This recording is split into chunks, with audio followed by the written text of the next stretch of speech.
రాష్ట్ర ఉప ముఖ్యమంత్రి శ్రీ పవన్ కళ్యాణ్ గారి చిన్న కుమారుడు మార్క్ శంకర్ సింగపూర్లో చోటు చేసుకున్న అగ్ని ప్రమాదంలో చిక్కుకున్నాడు. మార్క్ శంకర్ చదువుకుంటున్న స్కూల్లో అగ్ని ప్రమాదం జరిగింది. ఈ ప్రమాదంలో చేతులు కాళ్లకు గాయాలయ్యాయి. అదేవిధంగా ఊపిరితిత్తుల్లోకి పొగ వెళ్లిపోవడంతో ఇబ్బందులకు లోనయ్యాడు. మార్క్ శంకర్ను ఆసుపత్రికి తరలించి వైద్యం అందిస్తున్నారు. ప్రస్తుతం అల్లూరి సీతారామరాజు జిల్లా పర్యటనలో ఉన్న పవన్ కళ్యాణ్కి ఈ విషయం తెలిసింది.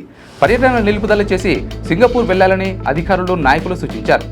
అరకు సమీపంలోని కురిడి గ్రామం సందర్శిస్తానని ఆ గ్రామ గిరిజనులకు నిన్న మాట ఇచ్చానని, కాబట్టి ఆ గ్రామం వెళ్లి వారితో మాట్లాడి అక్కడి సమస్యలు తెలుసుకుంటానని పవన్ కళ్యాణ్ స్పష్టం చేశారు. అదేవిధంగా అభివృద్ధి కార్యక్రమాలు ప్రారంభానికి ఏర్పాట్లు చేసినందున వాటిని పూర్తి చేసి వెళ్తానని తెలిపారు. మన్యంలో పర్యటన ముగించుకుని పవన్ విశాఖ చేరుకుంటారు. అక్కడి నుంచి సింగపూర్ వెళ్లేందుకు ఏర్పాట్లు చేస్తున్నారు. ఈ విషయం తెలుసుకున్న పవన్ కళ్యాణ్ తీవ్ర దిగ్భ్రాంతికి గురయ్యారు. వైజాగ్ పర్యటన రద్దు చేసుకుని వెంటనే సింగపూర్ కు తరలి వెళ్లాలని పలువురు నాయకులు కోరారు.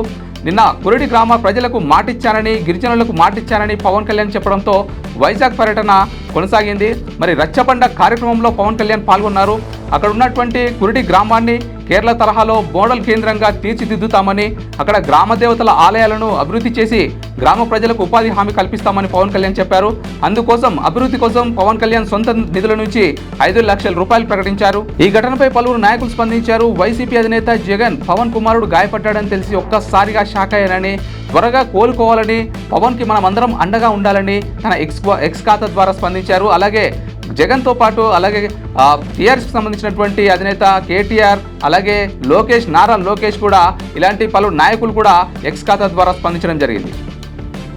మరోసారి చెప్తా, ఇది లేటెస్ట్ న్యూస్ తెలుగు మరియు ఇంగ్లీష్ అప్డేట్స్ కోసం ఇప్పుడే క్యూన్యూస్ అఫీషియల్ యాప్ ని ప్లే స్టోర్ నుండి డౌన్లోడ్ చేసుకోండి. సరికొత్త సమాచారాల కోసం క్యూన్యూస్ వెబ్సైట్ ని ఫాలో అవ్వండి. ఛానల్లో ప్రాంతీయ, జాతీయ, అంతర్జాతీయ వార్తలు వీక్షించండి.